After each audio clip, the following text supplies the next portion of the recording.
Mi ex me engañó y luego me demandó para recuperar el anillo de compromiso. Un anillo que era herencia de mi abuela. El karma que le llegó fue tan brutal que hasta me dio pena. Casi. Esta es la historia de cómo un anillo de 1936 destruyó a un mentiroso profesional.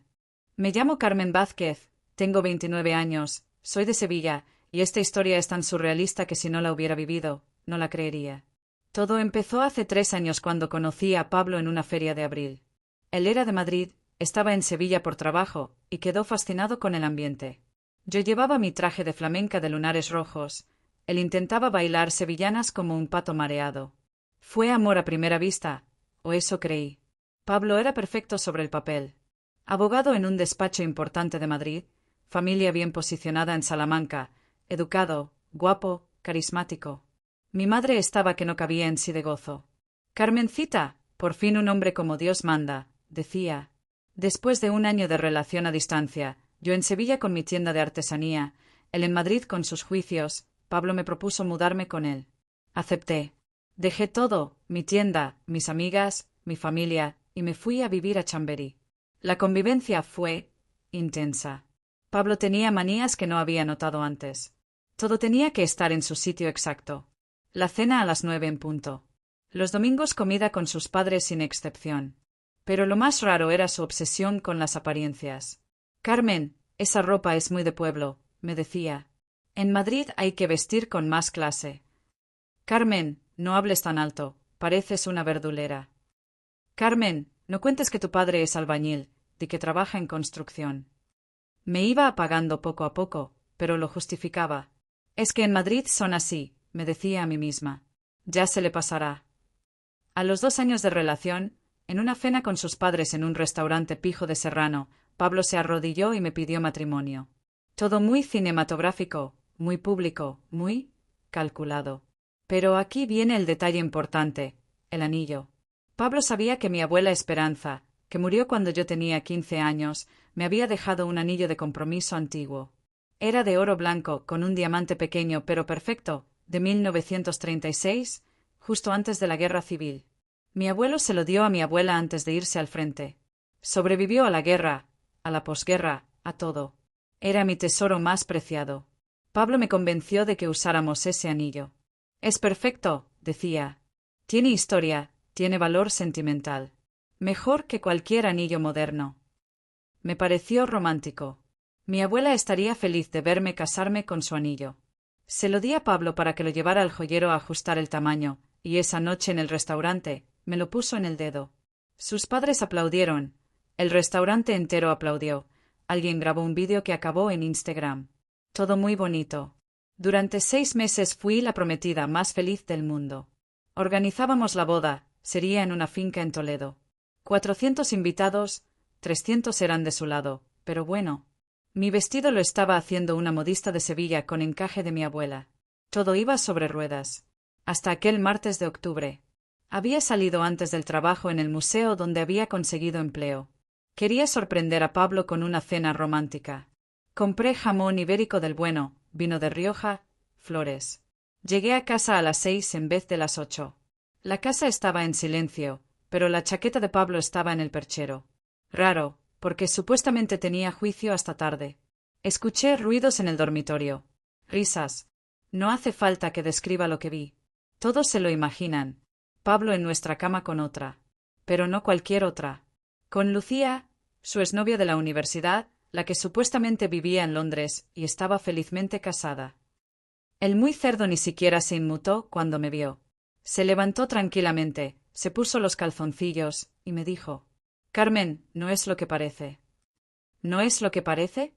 Estás desnudo con otra en nuestra cama y no es lo que parece. Es complicado. Lucía y yo tenemos historia. Y nosotros tenemos una boda en 3 meses. Lucía, la muy sinvergüenza, se estaba vistiendo como si nada. Hasta tuvo el descaro de decirme: lo siento, cielo, pero Pablo y yo somos almas gemelas. Tú eras solo temporal. ¿Temporal? 3 años y un compromiso eran temporal. Me quité el anillo de mi abuela y se lo tiré a Pablo a la cara. Se acabó. Quiero que te vayas ahora mismo. El piso es mío, dijo con esa sonrisa de superioridad que ahora odiaba. Me da igual. Me voy yo. Metí lo esencial en 2 maletas y me fui a casa de mi prima en Lavapiés. Lloré durante 3 días seguidos. Mi madre quería venir desde Sevilla a partirle la cara a ese desgraciado, pero la convencí de que no merecía la pena. A la semana, cuando fui a buscar el resto de mis cosas, Pablo me esperaba con una carpeta. Tenemos que hablar del anillo, me dijo. ¿Qué anillo? El de compromiso. Legalmente, es un regalo condicional. Si no hay boda, tienes que devolvérmelo. Me quedé helada. Ese anillo es de mi abuela. Te lo di para que lo ajustaras, no te lo regalé. Yo pagué el ajuste y el seguro. Además, tengo testigos de que me lo pusiste a mí para que te lo dieran la pedida. Es mío. ¿Estás de coña? No. Y si no me lo devuelves, te demandaré. El muy cabrón me estaba amenazando con demandarme por mi anillo familiar. Pablo, ese anillo vale más en sentimientos que en dinero. Es de 1936, por Dios. Precisamente. Es una antigüedad valiosa. Mi tasador dice que vale al menos 12.000 euros. ¿Su tasador? ¿Había hecho tasar el anillo de mi abuela? Me fui sin darle el anillo, obviamente. Pero 2 semanas después, recibí la demanda. Pablo Hernández Ruiz contra Carmen Vázquez López. Reclamación de propiedad, un anillo de compromiso valorado en 12.000 euros. Tuve que buscar abogado. Con mis ahorros destrozados por la mudanza fallida y los preparativos de boda cancelados, solo me alcanzaba para una abogada de oficio. María José, una mujer de 50 años con más tablas que un escenario, que cuando escuchó mi historia se cabreó tanto como yo. Este tío es un sinvergüenza, me dijo. Pero tiene razón en una cosa, legalmente, los anillos de compromiso son regalos condicionales en España. Si no hay boda, técnicamente deberías devolverlo. Pero es de mi abuela. Lo sé. Por eso vamos a demostrar que nunca fue un regalo. ¿Tienes pruebas de que el anillo era tuyo antes? Ahí empezó mi búsqueda desesperada de pruebas. Fotos viejas donde mi abuela llevaba el anillo, el testamento donde me lo dejaba, incluso encontré la factura original de 1936 de la joyería Durán de Sevilla. Pero Pablo tenía su propia evidencia. El vídeo de Instagram de la pedida, testigos que declaraban haberle oído decir que él había comprado el anillo, recibos del ajuste y el seguro a su nombre. El juicio fue hace 6 meses. Pablo llegó con su traje de 2.000 euros y su sonrisa de tiburón. Yo con mi único traje decente y un archivo de documentos viejos. Su abogado argumentó que el anillo era un contrato implícito de matrimonio. Mi abogada argumentó que era propiedad familiar inalienable. El juez parecía aburrido. Pero entonces, María José sacó su as bajo la manga. Señoría, nos gustaría presentar una prueba adicional. El señor Hernández ha declarado bajo juramento que él compró el anillo. Tenemos aquí un audio de WhatsApp enviado por el señor Hernández a mi clienta 3 meses antes de la pedida. Era un audio que había olvidado. Pablo me lo había mandado cuando estaba eligiendo restaurante para la pedida. En él decía claramente: «Amor, tu anillo de la abuela ya está ajustado. Es perfecto, no necesito comprar otro. Tu abuela tenía buen gusto. Tu anillo de la abuela. No necesito comprar otro». La cara de Pablo se puso blanca. Su abogado intentó objetar, pero el audio era claro. Pablo había mentido bajo juramento. Había cometido perjurio. El juez no solo falló a mi favor, sino que ordenó a Pablo pagar las costas del juicio y me dio la opción de denunciarlo por perjurio. Pero la historia no acaba ahí. El karma tenía preparado el plato fuerte. Resulta que Lucía, la amante por la que me dejó, no estaba separada de su marido inglés como Pablo creía. El marido, un empresario británico llamado James, se enteró del asunto porque alguien, no fui yo, lo juro, aunque lo pensé, le envió el vídeo de Instagram de la pedida donde Pablo me pedía matrimonio, junto con fotos de Pablo y Lucía juntos con fechas posteriores.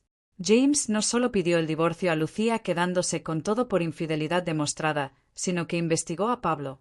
Y descubrió algo hermoso. Pablo había estado usando el despacho donde trabajaba para lavar dinero de varios clientes turbios. Pequeñas cantidades, pero constantes. ¿Cómo lo descubrió? Porque Lucía, intentando salvarse, le dio a su marido acceso a los emails de Pablo donde coordinaban sus encuentros. Y en esos emails había información comprometedora sobre las actividades ilegales. El despacho abrió una investigación interna. Encontraron irregularidades. Pablo fue despedido fulminantemente. El Colegio de Abogados de Madrid le abrió expediente disciplinario. Pero espera, que aún hay más. Los padres de Pablo, esos señores tan pijos de Salamanca, resultó que tenían su fortuna en ladrillos. Con la crisis inmobiliaria y su hijo en escándalo público, porque sí, la historia salió en el periódico local, tuvieron que vender propiedades a pérdida. La madre de Pablo me llamó llorando, culpándome de la desgracia de su hijo. Señora, le dije, su hijo se buscó esto solito. Yo solo quería mi anillo. Pablo intentó contactarme varias veces. Me mandaba mensajes patéticos. Carmen, he perdido todo. Por favor, necesito hablar contigo. Lucía me dejó por otro. Estoy arruinado, ayúdame. Lo bloqueé en todas partes, pero me llegó el chisme por amigos comunes. Ahora trabaja en una asesoría de 3 al cuarto en Móstoles. Vive en un piso compartido. Lucía se fue con un futbolista de segunda división. ¿Y yo? Volví a Sevilla. Reabrí mi tienda de artesanía, ahora con sucursal online que va de maravilla. Conocí a Antonio, un chico normal que tiene un bar en Triana, que piensa que mi acento es lo más bonito del mundo y que trata el anillo de mi abuela como la reliquia que es. La semana pasada, Pablo me mandó una carta. Física, porque lo tengo bloqueado digitalmente en todos lados. Pedía perdón, decía que había sido un idiota, que era el amor de su vida, que el anillo podía quedármelo, como si necesitara su permiso. La quemé.